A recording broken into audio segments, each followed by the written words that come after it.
Everyone, welcome to my video. आज चाहिँ मैले मेरो बिहानको खानामा चिकन, राइस अनि दाल बनाउँदैछु।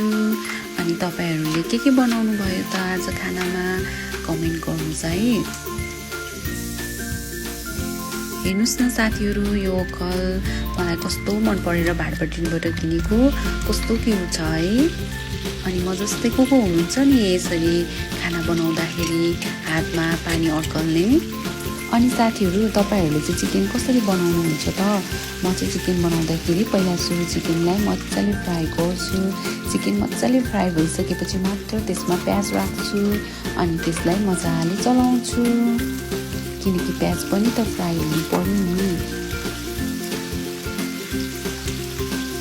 हल्का प्याज ब्राउन भइसकेपछि चाहिँ त्यसमा आउँदै बेसार, घरको धुलो मसला, चिकन मसला गर्दै सबै कुराहरू एड गर्दै लैजान्छु।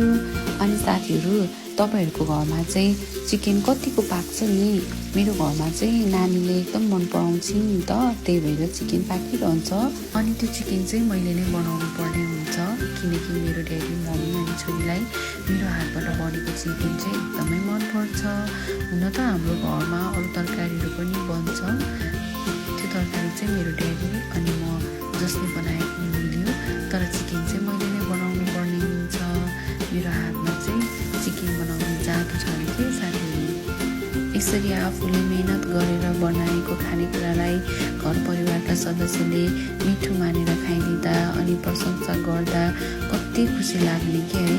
अनि साथीहरू, तपाईँहरूले पनि यसरी मिठो बनाएर खुवाउनुहुँदा घर परिवारका सदस्यहरूले कतिको प्रशंसा गर्नुहुन्छ त?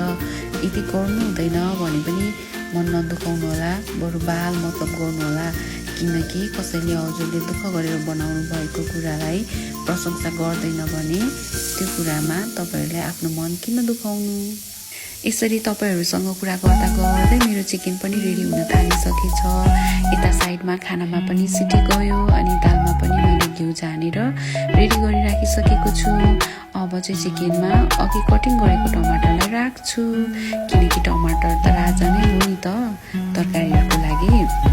अनि अघि टमाटर कटिङ गर्दाखेरि चाहिँ मेरो थोरै हात काटेको थियो कि साथीहरू। हुन त मेरो किचनमा काम गर्ने क्रममा चाहिँ हात पोल्नु अनि यो कटिङहरू गर्दाखेरि हात काट्नु भनेको चाहिँ नर्मल कुरा जस्तो भइसक्यो। जति नै केयरफुल भएर खाना बनाए पनि मलाई चाहिँ सामान्य चोटपट चाहिँ लागि नै रहेको हुन्छ। अब चाहिँ मेरो चिकन चाहिँ लगभग रेडी हुन थालिसक्यो। हेर्नुहोस् त साथीहरू, मैले पकाएको चिकन अहिले लास्टमा यस्तो देखिएको छ, हेर्दै एकदमै मिठो देखिएको छ। अब यसमा थोरै धनियाँ छरेर यसलाई म चलाउँछु। अनि हेर्नुहोस् त कति मिठो देखेको छ। अब खाएपछि थाहा हुन्छ यसको टेस्ट चाहिँ।